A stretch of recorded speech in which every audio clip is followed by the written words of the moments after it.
बहुत सारी YouTube पे ऐसी वीडियोस होती हैं जो क्लिकबेट होती हैं। लिख देंगे कि आपको 10 दिन में आपके नंबर दुगने हो जाएंगे, या थोड़ा सा पढ़ लो इससे आपके 100 नंबर आ जाएंगे। अब जैसे जैसे हम नवंबर, दिसंबर, जनवरी की तरफ जाने लगते हैं ना, तब एंग्जाइटी आती है कि अब मैं रिवीजन कैसे करूं। उसमें सबसे बढ़िया तरीका जो बहुत ज्यादा काम करता है वो टेस्ट सीरीज के साथ अपनी रिवीजन को इंटीग्रेट करना। इस्तेमाल कैसे करना है वो मेरे लिए आपके लिए अलग हो सकता है।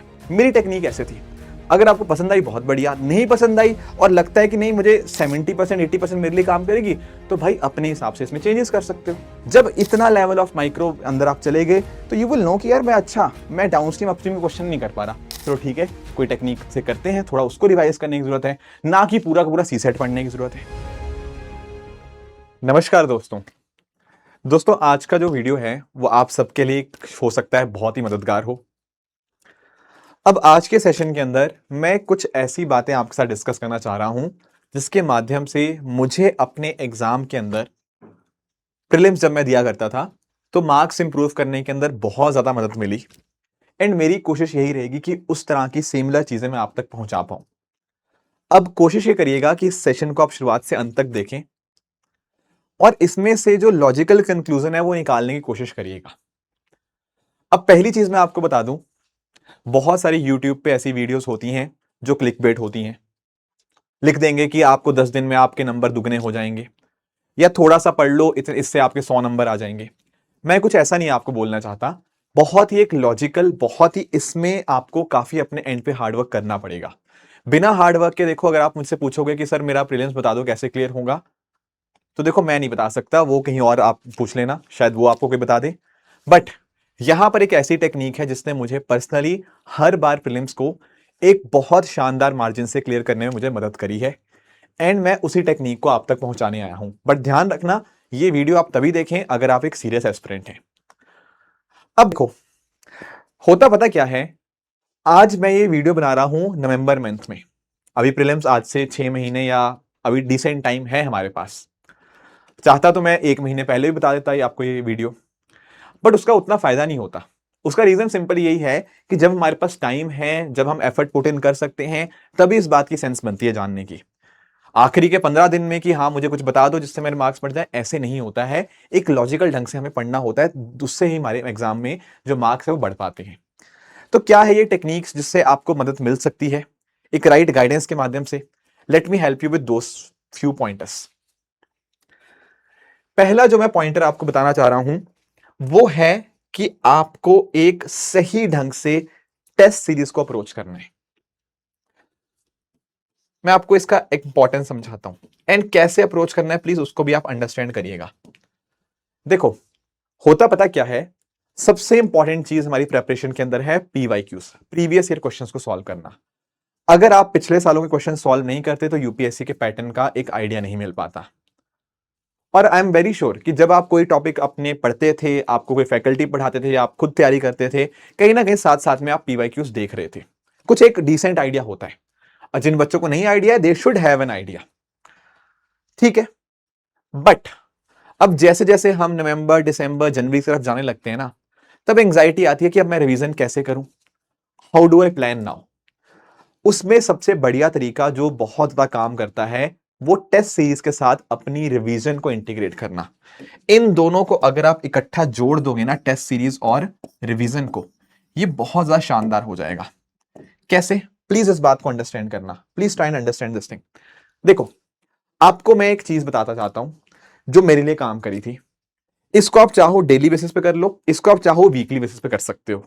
मेरे लिए क्या क्या करी थी पहले मैं आपको वो बता देता हूं। देखो, जैसे मान लो एक ना, मैं आपको मान लो कि कोई टेस्ट पेपर है, जैसे मान लो यही एक टेस्ट पेपर है, ठीक है।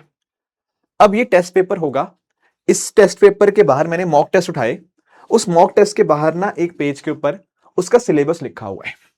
लेट से मैंने यहां पे लिखा है कि इस पर्टिकुलर पेपर के अंदर कुछ क्वेश्चंस हैं एंड उनमें जो क्वेश्चंस आ रहे हैं, लेट से वो उसमें आपका मनी एंड बैंकिंग का चैप्टर के क्वेश्चंस हैं, उसके अलावा फिस्कल पॉलिसी के क्वेश्चन है, उसके अलावा और जो मतलब और कुछ जो चैप्टर्स होंगे, उन ऐसे 6-7 चैप्टर्स के क्वेश्चंस यहां पे हैं, ठीक है। मैंने ये पेपर उठाया, इसके बाहर ये लिखा हुआ है। तो व्हाट आई विल डू, अपने एंड के ऊपर जो भी मेरे नोट्स हैं या जो भी मैंने अपने एंड पे नोट्स बनाए हैं, कोई बुक पढ़ी हुई है, लेट से मैंने वो 4 दिन लगाए एंड 4 दिन लगा के मैंने अपने नोट्स रिवाइज कर लिए। जो भी ये टॉपिक दिए हुए ना, मैंने पढ़े तो है ही है, इन टॉपिक को मैंने अपने एंड पे अपने नोट से रिवाइज कर लिया। ठीक है, 4 दिन में मेरे ये टॉपिक्स जितने भी थे, मतलब बहुत ज्यादा नहीं है, ऐसा मत समझना पूरी इकॉनमी रिवाइज हो रही ना, उसका एक सेक्शनल पार्ट आपका रिवाइज हुआ है। ठीक है, तो इसके बाद अगला दिन जो होगा 5th डे, उस 5th डे में क्या करूंगा, उस 5th डे, ये तो सिर्फ सिलेबस था ना पेज 1 के ऊपर, उसके अंदर पूरा उसका सिलेबस, उसका पूरा क्वेश्चन दे रखे हैं। तो 5th डे में क्या करूंगा, इस मॉक को सॉल्व करूंगा एंड अगर पॉसिबल हुआ तो उसी दिन रिवाइज कर लूंगा, मतलब उसी दिन उसको एनालाइज करूंगा। एनालाइज का मतलब I will try to find out कि मेरे कितने सही हुए, कितने गलत हुए, सही हुए तो क्यों सही हुए, गलत हुए तो क्यों गलत हुए, क्या कुछ फैक्चुअल क्वेश्चन मेरे गलत हो रहे हैं, या फिर मैंने कॉन्सेप्ट में पढ़ तो लेता हूं पर अप्लाई करते समय मेरी दिक्कत आती है, या मेरे से टाइम मैनेज नहीं हो रहा। A lot of those things I will come to analyze from this analysis of this mock. तो ऐसे काम करूंगा। 4 दिन ये पढ़ा, मतलब इसको आप 4 दिन ना मान के आप 2 दिन मान लो, 1 हफ्ता मान लो, अगर आपका टेस्ट पेपर बड़ा है या छोटा है उसके बेसिस के ऊपर। पर कहने का पॉइंट पता क्या हुआ, जब मैंने देखा कि मेरे इकोनॉमी का मान लो 30% पेपर था या 30% सिलेबस था, ऐसे 4 दिन में मैंने उस सारे सिलेबस को रिवाइज कर लिया। 5वें दिन मैंने उसका टेस्ट दिया। टेस्ट देने सारी मुझे पता लग गया कि सर मैं मनी एंड बैंकिंग क्वेश्चन तो सॉल्व कर पा रहा हूं, पर मेरे से फिस्कल पॉलिसी के क्वेश्चन नहीं बन रहे, या तो मेरा वो टॉपिक कमजोर है, मुझे उसके ऊपर काम करना अब जरूरी बन चुका है। अब जैसे जैसे it will keep on happening, ये 5वां और 6ठा दिन जो होगा, मैं इसी बात को दूंगा कि अगर मान लो मुझे ऐसा लगा कि नहीं यार फिस्कल पॉलिसी अभी भी कमजोर है, आई विल ट्राई टू दोबारा से मैं उन नोट्स को पढ़ने की कोशिश करूंगा एंड उन नोट्स के माध्यम से अपने उस चैप्टर को स्ट्रॉन्ग करने की कोशिश करूंगा। ये 1 हफ्ते का मान लो 6 दिन का ये काम कर लिया। फिर अगले 6 दिन क्या करना है, अगले 6 दिन भी सेम काम। अब अगले 6 दिन इसके आगे वाले चैप्टर्स होंगे, मान लो एक्सटर्नल सेक्टर वाला चैप्टर है या और इस तरह से चैप्टर्स हैं, उनको भी सेम तरह से 4 दिन अपने नोट से पढ़ूंगा, 5वें दिन और 6ठे दिन उसका टेस्ट और एनालिसिस कर दूंगा और पता लग जाएगा कि मेरा ये पार्ट कमजोर था, ये पार्ट ठीक था, इसको ऐसे बेटर करना है। ध्यान से देखो, हो पता क्या रहा है, 12-13 दिन में इकोनॉमी ऐसे कर लिया आपने, 12-13 दिनों में पॉलिटी कर लिया, 12-13 दिनों में आपने ज्योग्राफी कर लिया, 12-13 दिनों में अगला ऐसा चैप्टर कर लिया। ये 12-13 दिन में आपको टेंटेटिव बता रहा हूं, इसको आप 15 दिन मान सकते हो, कोई बच्चा हो सकता है 20 दिन ले, बट हाँ रफली this should be the timeline. हुआ क्या, उसमें 2 काम हो गए। सर मेरी रिवीजन होगी, बहुत ही हैप-हैज़ार्ड रिवीजन थी, समझ नहीं आता क्या रिवाइज करूं क्या ना करूं। ये जो सिलेबस दिया ना टेस्ट के पेपर के बाहर, इसने मुझे गाइड कर दिया कि भाई हमें अगले 4 दिन यही पढ़ना है, रैंडमली कुछ नहीं कि हाँ इधर इस वाले दोस्त ने पॉलिटिक्स दे दी, इस वाले ने ये बोल दिया, मुझे ये पढ़ने लग गया ना। बहुत ही स्ट्रक्चर ढंग के अंदर हमने सिर्फ इतना ही पढ़ना है जो यहाँ पे मेंशन है। फिर जब मैंने रिवीजन के साथ साथ उसका टेस्ट दे दिया तो आई कम टू नो कि मैं कहां पे स्टैंड करता हूं, ये चैप्टर मेरा कमजोर है या ये चैप्टर मेरा अच्छा है। अब जैसे ये चैप्टर मैंने मान लो पढ़ा, उसके बाद मैंने देखा कि यार मैं एड वलोरम टेक्स्ट तो जानता हूं, मैं स्पेसिफिक टेक्स्ट तो जानता हूं, पर प्रोग्रेसिव रिग्रेसिव में भूल गया, या मैंने कोई गलती कर दी।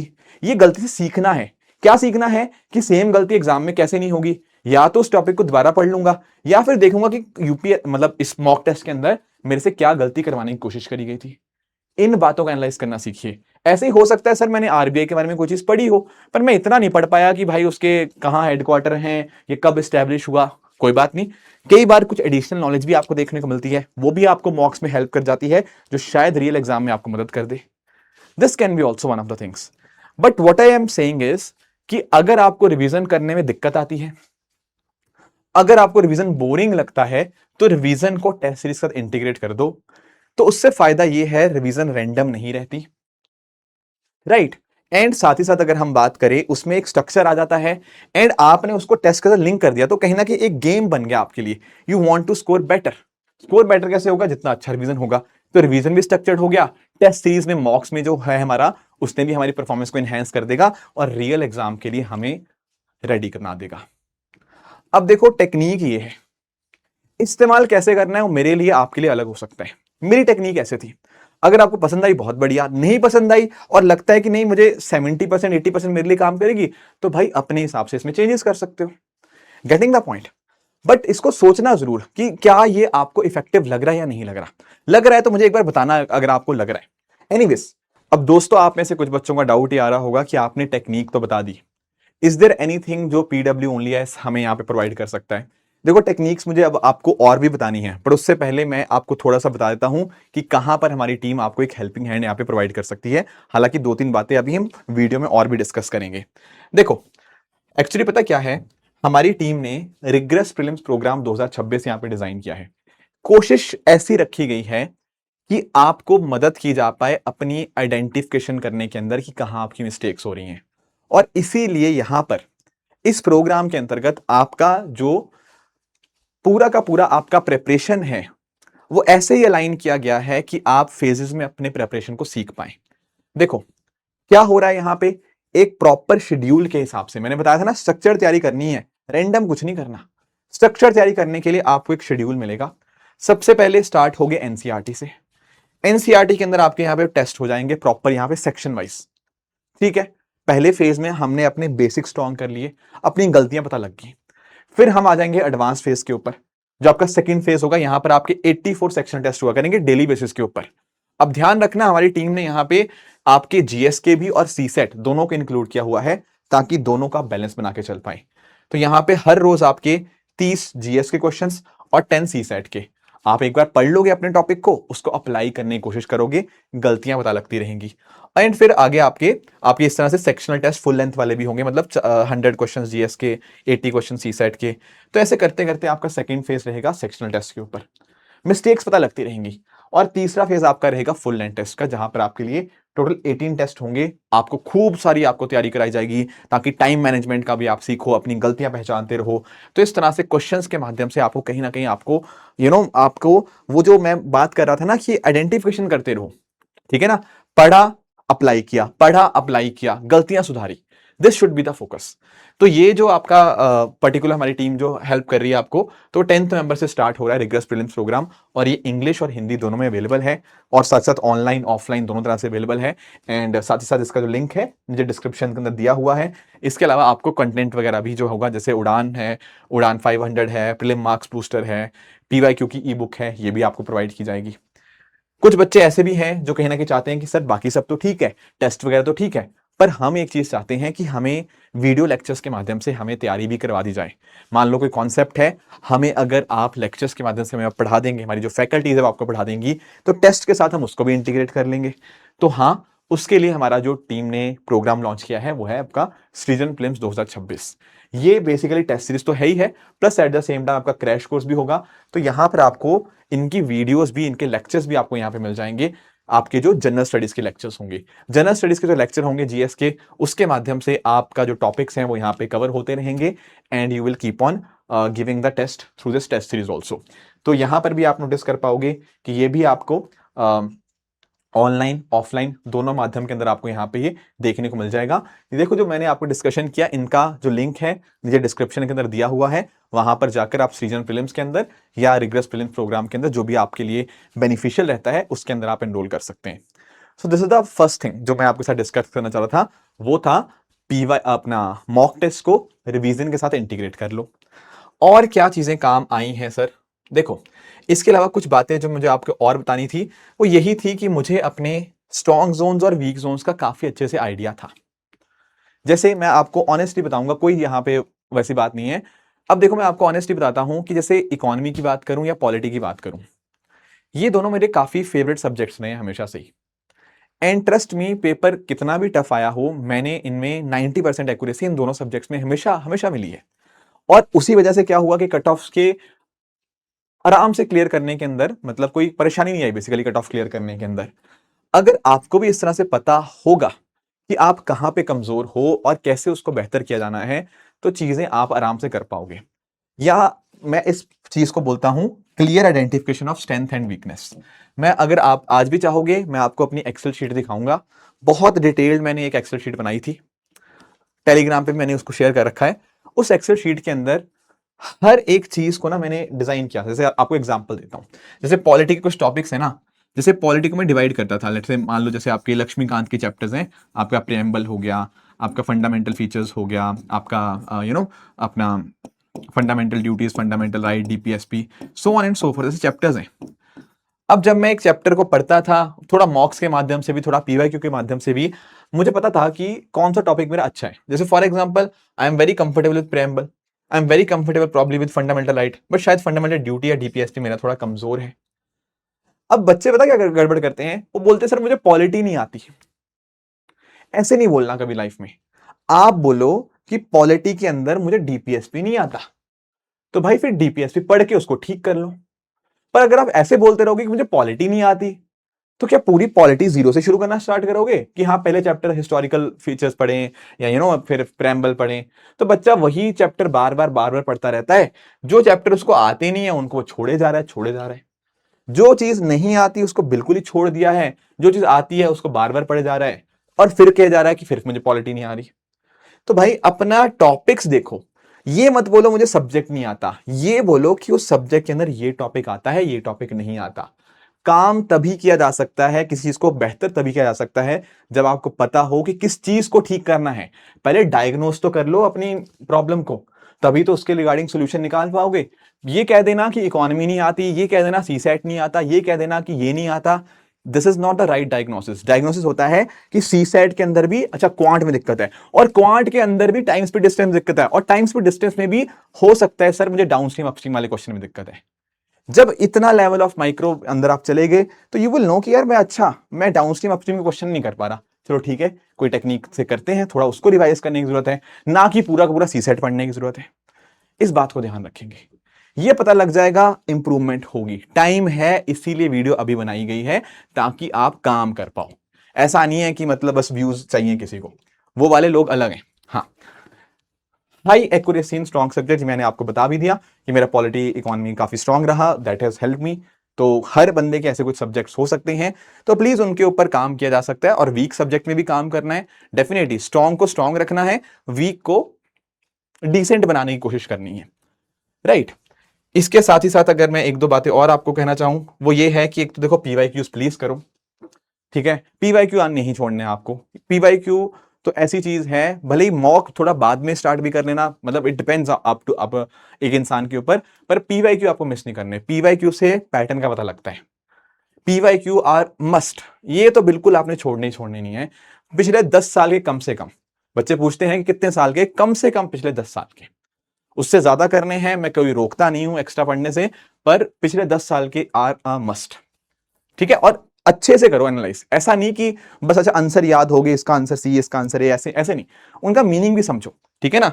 अगर फॉर एग्जांपल जैसे मान लो यहीं पे कुछ आपके सामने क्वेश्चंस थे, तो ठीक है, ये पीवाईक्यू नहीं है बट वैसे समझा रहा हूं आपको कि मान लो कि यार अच्छा स्पेसिफिक टेक्स्ट है, तो आपको मान लो इसका आंसर पता लग गया, पर थोड़ा देखो उसको एनालाइज करो कि अच्छा स्पेसिफिक टेक्स्ट का पर्पस क्या है, क्यों लगा रहे हैं, कहां पर लगता है, या फिर लेट्स से प्रोग्रेसिव टेक्स्ट है, क्या इनकम टैक्स प्रोग्रेसिव होता है या नहीं होता है, राइट। तो you must understand those things also कि कहां से क्वेश्चन पूछा जा सकता है, वो पीवाईक्यू हेल्प करेंगे, और उनका एनालाइज करो। हो सकता है यूपीएससी ने इस बार इस क्वेश्चन पे, या छोड़ो इधर, मतलब ऐसा मान लो कि 4 ऑप्शन थे एबीसीडी, इस बार आंसर प्रोग्रेसिव टेक्स्ट था मान लो उसका, अगले साल बाकी और ऑप्शन में से क्वेश्चन बन जाए। तो चारों चीजों का पता होना चाहिए। कई बार ऐसे हिस्ट्री के अंदर हुआ है कि मान लो 4 ऑप्शन थे, अशोका, अकबर, समथिंग समथिंग, इस तरह से 4 ऑप्शन थे। अब इस साल आपको पता है अशोका था, पर क्या आपको बाकी तीनों के बारे में आइडिया है कि वो कौन पर्सनैलिटीज हैं? Many a time that has happened कि यूपीएससी ने उन ऑप्शंस को यहां पे आगे ट्विस्ट करके आगे को भी क्वेश्चन पूछ लिया। तो पीवाईक्यू को रटना इज डिफरेंट, पीवाईक्यू अंडरस्टैंड करना इज डिफरेंट। तो अंडरस्टैंडिंग और एनालाइजिंग वाला पार्ट आपको थोड़ा ध्यान से करना होगा रेदर देन रटने की। अब एक आखिरी चीज जो मैं पर्सनली मानता हूं कि which is very very important for students to learn, is to stay calm and composed. इसका देखो, आपको लगेगा सर ये तो आप ज्ञान दे रहे हो ये 5वें पॉइंट के अंदर, नहीं, ज्ञान की बात नहीं है actually. I have seen a lot of students very very hard working, बहुत मेहनत करते हैं, पर जिस दिन परफॉर्मेंस की बात आती है ना, उस दिन बहुत ज्यादा डर जाते हैं। मैं खासकर इसमें मेंशन करना चाहूंगा 2023 का प्रीलिम्स का पेपर। मैंने पर्सनली बहुत सारे अपने स्टूडेंट्स देखे हैं, वेरी हार्ड वर्किंग, बहुत उम्मीद थी उनसे कि they will score very well, मॉक्स में भी ठीक ठाक प्रदर्शन कर रहे थे, मतलब डूइंग गुड, बट एग्जाम में नहीं हुआ। रीजन समझना, होता क्या है, एग्जाम इज डिफरेंट, पीवाई अपना real examination is different and mocks are different. होता क्या है, हम एग्जाम में जाते हैं, थोड़ा प्रेशर होता है उस दिन परफॉर्म करने का, इसमें कोई डाउट नहीं है, बट व्हाट हैपेंस इज कि अगर मान लो मेरे सामने कोई 5 क्वेश्चन टफ आ गए, ठीक है ना, तो मैं उस सिचुएशन के लिए रेडी नहीं हूं शायद, मुझे लगता है कि यार 5 क्वेश्चन आ चुके हैं मेरे सामने, में क्या मेरे पहला भी नहीं हो रहा, दूसरा भी नहीं हो रहा, तीसरा भी नहीं हो रहा, चौथा पड़ा ही नहीं है। तो ऐसे केस में जब 3 4 5 क्वेश्चन आपके सामने टफ आ जाते हैं, हर इंसान का मुझे पता है कॉन्फिडेंस थोड़ा सा डाउन तो जाता है कि भाई इस बार का तो प्रीलिम्स गया। I agree with your point.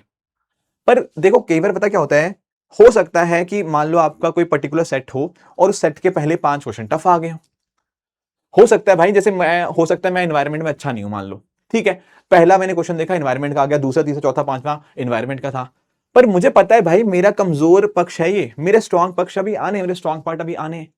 तो डू नॉट वरी, एग्जाम में बैठ के ये मत सोचने लग जाओ कि मेरे तो 70 नंबर ही आ रहे हैं, मैं तो गया। आपको अपनी प्रेपरेशन पे भरोसा रखना है। आप इस बात को अंडरस्टैंड करो, जिस बच्चे ने 2023 के प्रीलिम्स में भरोसा रखा एग्जाम के समय, उनका एग्जाम बहुत अच्छे से क्लियर भी हुआ है, राइट? अब देखो ना यार, सिंपल बात समझो इस बात को कि ये एक रिलेटिव एग्जाम है। जीएस की खासकर बात करूं, प्रीलिम्स पेपर 1 की, जीएस 2 तो ऑब्वियसली 66 नंबर चाहिए, पर पेपर 1 तो रिलेटिव है। अगर कोई ऐसा क्वेश्चन है जो बहुत ही अजीबोगरीब क्वेश्चन है, ना मैंने वो क्वेश्चन पढ़ा, ना आपने वो क्वेश्चन पढ़ा, ना इन्होंने पढ़ा, ना इन्होंने पढ़ा, हम में से किसी को भी नहीं आता, तो क्या उस क्वेश्चन का मैटर ही नहीं है? वो क्वेश्चन फर्क ही नहीं पड़ता उस क्वेश्चन के होने या ना होने से। क्योंकि अगर मान लो कोई ऐसा क्वेश्चन है जो किसी को नहीं आता, तो कट ऑफ नीचे चली जाएगी, सिंपल सी बात है, ठीक है ना? तो कोई ऐसा क्वेश्चन जो आ गया, बहुत ही रैंडम क्वेश्चन आ गया, उसको देख के डरना नहीं कि हाँ भाई मेरे से ये क्वेश्चन ही नहीं हो रहा। बट अगर आप एक प्रेम्बल के ऊपर क्वेश्चन गलत कर रहे हो, अगर आप एक रेपो रेट के ऊपर क्वेश्चन गलत कर रहे हो, या अगर आप इतने एक सिंपल वाले क्वेश्चन के ऊपर मतलब क्वेश्चन को गलत कर रहे हो, कहीं ना कहीं तब आप पीछे हो रहे हो। क्योंकि ये बंदा ठीक कर रहा है, ये बंदा ठीक कर रहा है, ये बंदा भी ठीक कर रहा है, बस मैं ठीक नहीं कर रहा, तो बाकी सब प्लस प्लस प्लस 2 जाएंगे, मेरा या तो 0 जाएगा या -0.66 जाएगा। तो व्हाट आई मीन टू से इज, रैंडम क्वेश्चन के ऊपर फोकस करने की बजाय अगर आप ये इंश्योर कर लेते हैं कि इजी क्वेश्चन गलत नहीं करते, इजी क्वेश्चन छोड़ के नहीं आते, ट्रस्ट मी आपका प्रीलिम्स बहुत अच्छे से होगा। 10 ऐसे क्वेश्चन जो किसी ने नहीं पढ़े, उन्होंने कभी आपका प्रीलिम्स का सिलेक्शन नहीं रोका। प्रीलिम्स का सिलेक्शन इसलिए रुका क्योंकि आसान क्वेश्चन को आप छोड़ाए या आसान क्वेश्चन को आप गलत कराए। अभी मैं कल ही एक बच्चे से मिल रहा था, रेवेन्यू डेफिसिट का एक सिंपल क्वेश्चन आया था 2025 प्रीलिम्स के अंदर, उस बच्चे ने वो गलत कर दिया। वो आपका कारण है, वो आपका सिलेक्शन ना होने का कारण है। ये नहीं है कि अजीबोगरीब सा क्वेश्चन था, वो नहीं आया आपसे। अब ये कैसे सर, थोड़ा इस पे काम कैसे किया जाए? देखो मॉक्स जो होंगे ना, मॉक्स, मैं आपको एडवाइस ये करूंगा कि मॉक्स को आप रियल एग्जाम के साथ ट्रीट करो। ऐसा मत सोचो कि नंबर उसके बराबर होते हैं ना। कई बार ऐसा होता है किसी बच्चे के नंबर 50 आ रहे हैं मॉक्स के अंदर, रियल एग्जाम में वो 100 नंबर भी क्रैक करता है।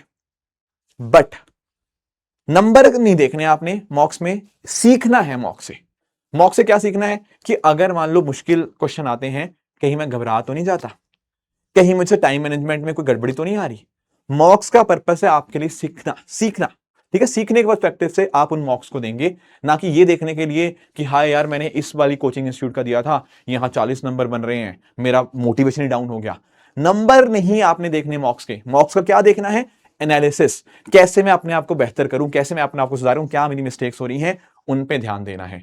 और जब आप अपनी प्रेपरेशन पे अपना ट्रस्ट करते हैं, मेहनत अपनी के साथ कोई कमी नहीं होने देते, सही डायरेक्शन में आप अपने एफर्ट्स को पुट करते हैं, मुझे ऐसा लगता है कि रिजल्ट आते हैं, ठीक है ना? तो ये सारी कुछ बातें थी जो आज मुझे सेशन में डिस्कस करनी थी। देखो कुछ भी आपको इसके रिगार्डिंग डाउट हो या आप मेरे से कुछ कनेक्ट करना चाहते हो, तो feel free to talk to me at my Telegram channel, ठीक है? ऋषभ शर्मा सर PW, ये मेरी टेलीग्राम चैनल है, तो इस पर आप मुझे रीच आउट कर सकते हो in case you want to discuss anything, ठीक है? बाकी ध्यान रखना, 5 चीजें मैंने आपको बताई हैं। टाइम है हमारे पास, टाइम होता है तो सही ढंग से सही डायरेक्शन मेहनत करे तो रिजल्ट आते हैं, ठीक है? तो जरूरी नहीं है कि आपको पांचों की पांचों चीजें करनी है। What works for you, what not works for you, इस पे आप ध्यान देना। एंड आई एम श्योर कि जो चीजें आपके लिए काम करेंगे, अगर आप उनको सही डायरेक्शन में आप लेके चलेंगे, तो डेफिनेटली आप सबके भी प्रीलिम्स के मार्क्स आपको इंप्रूव होंगे। बल्कि मैं चाहूंगा कि आप मुझे बताना बिफोर द प्रीलिम्स एंड आगे जब जाके मई में एग्जाम हो जाए, उसके बाद मुझे इसी वीडियो के नीचे कमेंट करना और बताना कि कितना मदद किया या कितना नहीं मदद किया। जो भी होगा आपका सजेशन, मैं डेफिनेटली उस पर वर्क करूंगा। So thank you so much for joining. इस तरह से दोस्तों आप सब लोग अपने एंड पे हार्डवर्क करते रहिए। All the very best. Thank you so much. जय हिंद।